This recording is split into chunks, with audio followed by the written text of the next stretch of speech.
300 miles away, at Shackleton, it may have been warmer, but that still didn't make it a picnic, at temperatures going down to 60 below, even to 100 degrees of frost. In this, we didn't intend the dogs to live outside.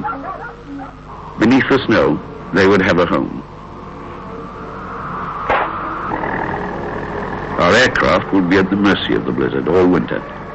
We couldn't take it to pieces, simply because we weren't enough men to hold up the wings to put it together again. The best we could do was bury it in a flying attitude.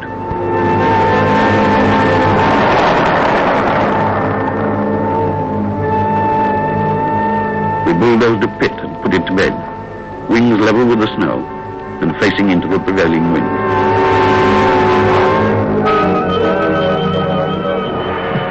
Outside, there would be 4 months of unbroken darkness, the Antarctic winter. Inside, life would go on as normally as we could make it. Our first rule was, when you come in, leave the outside behind. We built our home with our own hands, and we were as house-proud as any housewife. David Stratton, deputy leader, wasn't the only one who became an expert with the needle and thread.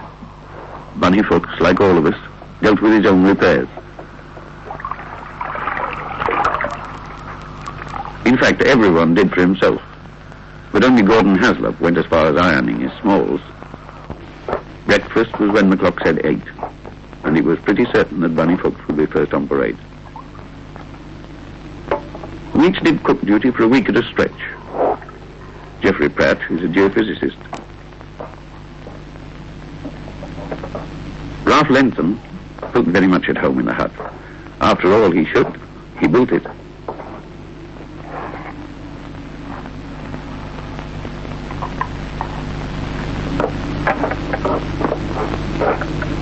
First on duty every morning was Taffy. Taffy Williams making contact with South Ice and sending out Met reports to the world. In and around the hut, there were plenty of chores to keep us all busy.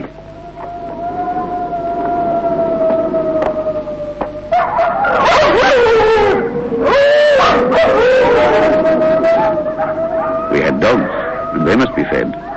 We'd stored seal meat, but a saw was needed to portion it.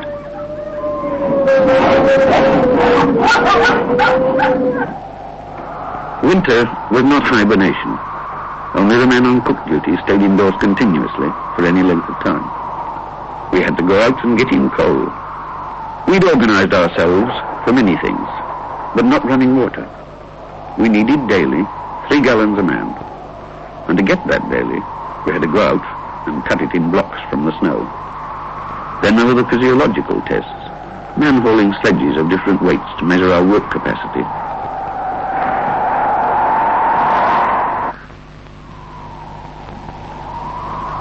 Our South African meteorologist, Hannes Lahorn, I never could pronounce his name, had 10 of his instruments inside.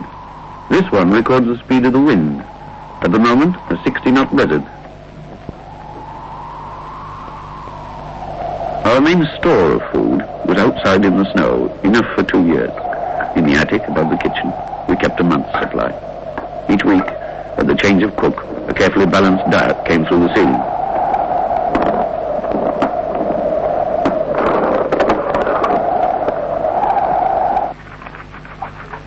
Who says men are incapable? We scrubbed the lot out once a week. Fresh bread we made every 2 days.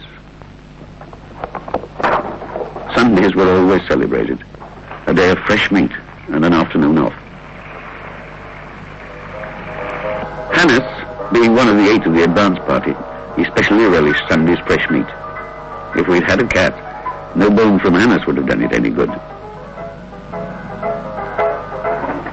With spring approaching, Fuchs and Stratton were drawing up their final plans. All the winter had been spent in preparations, of ourselves and of the machines that must carry us across.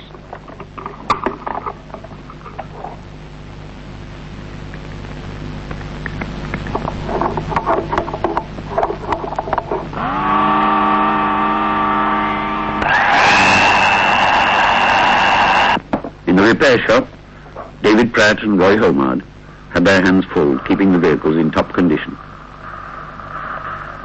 By now, Fuchs was in weekly contact with Hillary, over on the other side. And we're counting on an overall fuel figure of 2 miles per gallon per vehicle, including weasels. So there's a bit of a margin there. And by the way, we're going to change the jets for altitudes to bring power up. The long Antarctic night was ending. Darkness was giving way to the twilight weeks. It was time now to dig out the aircraft and get everything set for the long journey.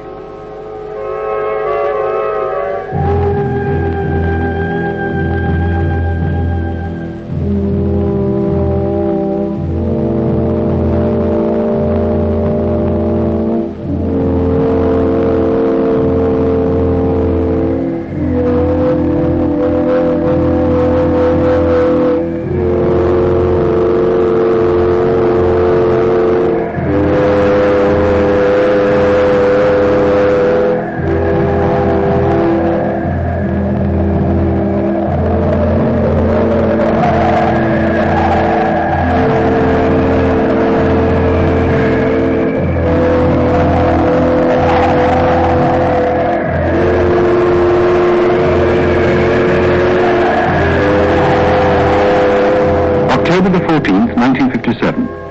Hillary's support party sets out.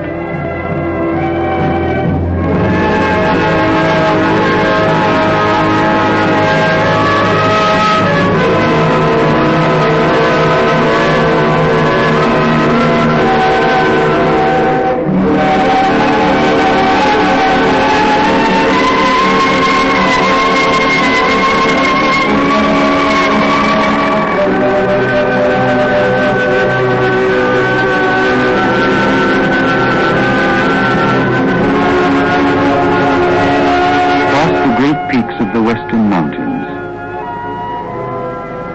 and a steady climb 8,000 feet up the Skelton Glacier. Over the rim of the glacier and south into the midnight sun and the teeth of the blizzards that sweep unceasingly off the polar plateau.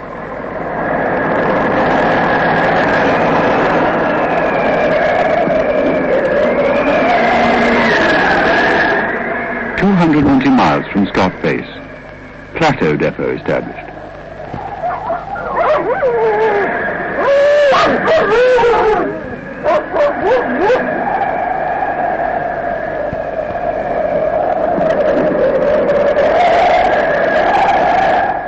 November the 24th. From Shackleton Base on the other side of the continent, the convoy of snowcats and weasels heads south. Fuchs and his crossing party are underway.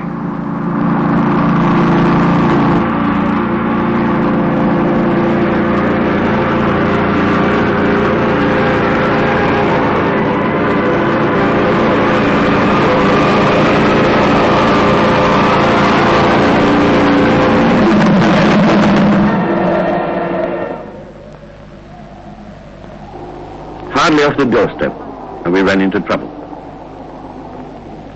You have to see a tractor in a hole before you can decide how to get it out. We knew the first 300 miles would bring problems.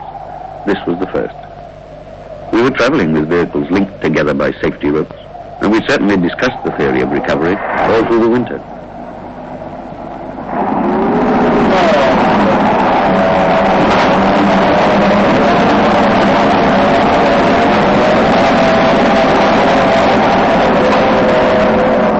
On the other side of the continent, Hillary was making better progress.